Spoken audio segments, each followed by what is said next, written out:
bienvenue sur ma première vidéo de formation sur Odoo. Alors, nous sommes actuellement sur Odoo en version 18. J'ai créé une base d'éducation. Ce qu'il faut savoir, c'est que sur odoo.com, vous pouvez créer une base d'éducation et ensuite partager à vos élèves, à vos étudiants, à qui vous le souhaitez, en dupliquant cette base.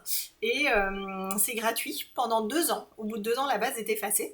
Mais du coup, c'est parfait pour pouvoir montrer à quelqu'un et du coup permettre à quelqu'un de tester Odoo.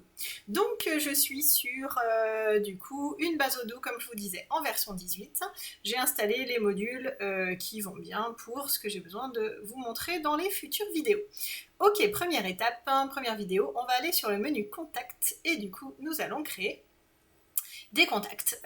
Donc tout simplement, la première fois qu'on crée un contact, bien entendu au départ la base est vide, on va aller sur le bouton ici, nouveau, et on va pouvoir remplir les informations. Alors on va commencer par un particulier, donc il faut bien cocher ici particulier, vous avez vu c'est pas les mêmes infos entre un particulier et une société.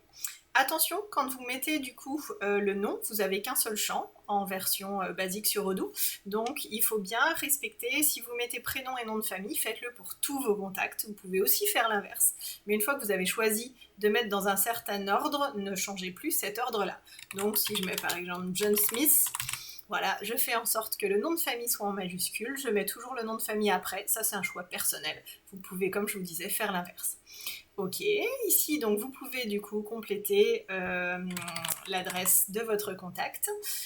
Au niveau de l'état, donc du coup pour Tahiti, on a paramétré les îles de Polynésie, donc du coup ça me permet de rentrer l'île et d'aller automatiquement chercher le pays. Vous pouvez remplir le poste, le numéro de téléphone. Le numéro de téléphone, vous pouvez directement taper ici un numéro.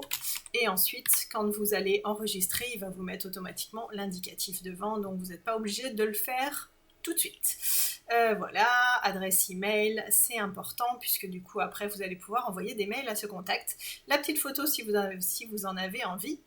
Et ensuite, du coup, vous n'êtes pas obligé de sauvegarder puisque quand vous allez sortir de cette page, ça va sauver automatiquement. Moi, j'aime bien quand même cliquer sur ce petit bouton « Enregistrer manuellement » pour être sûr que mes modifications ont été enregistrées. Mais à nouveau, c'est pas quelque chose qui est obligatoire.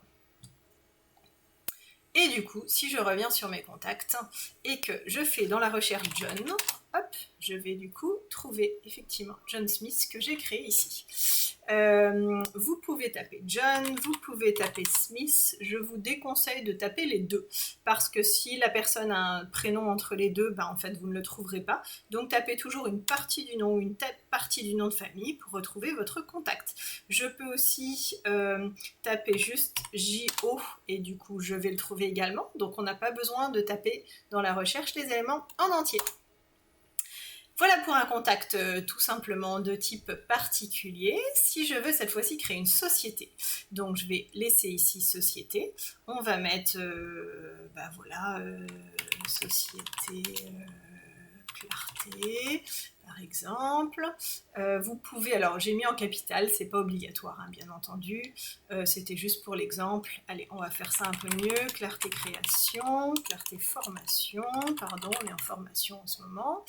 Voilà, à nouveau, la petite icône, c'est bien de mettre le logo de l'entreprise, ça je le fais beaucoup. Et donc, comme on avait vu tout à l'heure, les informations, numéro de téléphone, etc., etc.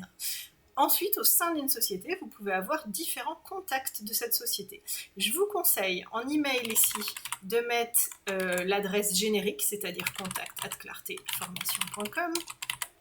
Et ensuite, quand vous avez les contacts au sein de cette société, par exemple, ici. Alors, j'ai le choix entre contact, adresse de facturation, de livraison, de relance ou autre adresse. Je vais sélectionner contact. Adresse de facturation, ça permettra de mettre automatiquement les factures à cette adresse. Idem pour la livraison, pour les livraisons donc. Mais là, du coup, on va être en contact standard. Et là, si je mets par exemple Luce, je mets par exemple luce@clartéformation.com. Le numéro de téléphone, hop, voilà, qui va bien. Numéro de téléphone et mobile, donc ça c'est plutôt un fixe. 04 40 52 27 et ça c'est plutôt un numéro de mobile Voilà, à nouveau, il va mettre les espaces qui vont bien. Le titre, c'est Monsieur, Madame, Mademoiselle, etc. Et puis le poste, allez, on va faire ça bien. Et le poste, donc, j'ai hop, enregistré et fermé. Donc vous avez vu que là, du coup, il m'a créé un sous-contact pour cette société. Et vous pouvez en avoir autant que vous voulez. Ce n'est pas limité. Je fais une petite sauvegarde. À nouveau, si vous sortez, vous allez toujours... ça va enregistrer. Hein. C'est que si vous annulez les modifications que vous allez perdre cette information-là. Dans la recherche, alors si je tape clarté, bon, forcément, j'en avais déjà, mais non, ça va. J'ai bien ma société avec la petite icône société et j'ai aussi le contact à l'intérieur de cette société. Si je clique sur le contact, j'arrive sur la fiche que j'ai créée tout à l'heure qui peut être ouverte séparément de sa société. Vous pouvez aussi ici faire le contact et ensuite aller chercher la société en rentrant le nom de la société dans ce champ pour relier les deux. Donc vous pouvez soit d'abord créer la société, soit le contact en premier. Il n'y a pas vraiment d'ordre, c'est vous qui décidez. Et puis voilà, ensuite au niveau de mes filtres, je peux ici n'afficher par exemple que les sociétés. Là, je ne vois du coup que les entreprises. Au contraire, je peux aller chercher uniquement les particuliers. Et là, je verrai que les personnes physiques. Après, au niveau de l'interface, on ne va pas y passer trop de temps maintenant, mais bien sûr, vous avez aussi la possibilité d'afficher les contacts en liste. Ça, c'est très pratique pour voir directement les numéros de téléphone, notamment, des différents contacts, ainsi que les adresses mail et de faire aussi des actions en masse que vous ne pourrez pas faire avec la vue Kanban, qui est ici la première des vues.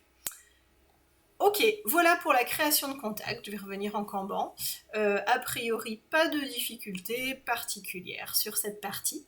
Je ne vais pas faire durer la vidéo trop longtemps parce que sinon vous n'arriverez pas au bout. Donc je vais couper maintenant et ensuite je vais vous montrer la partie export-import de contacts, ce qui est super important quand on démarre sur Odoo et qu'on a du coup des listings de contacts qu'on veut importer à partir d'Excel. C'est quand même beaucoup plus pratique plutôt que de tout savoir à les refaire à la main. Donc je vais vous montrer comment faire un import de contact. Voilà. À bientôt dans la prochaine formation, dans la prochaine vidéo. Nana.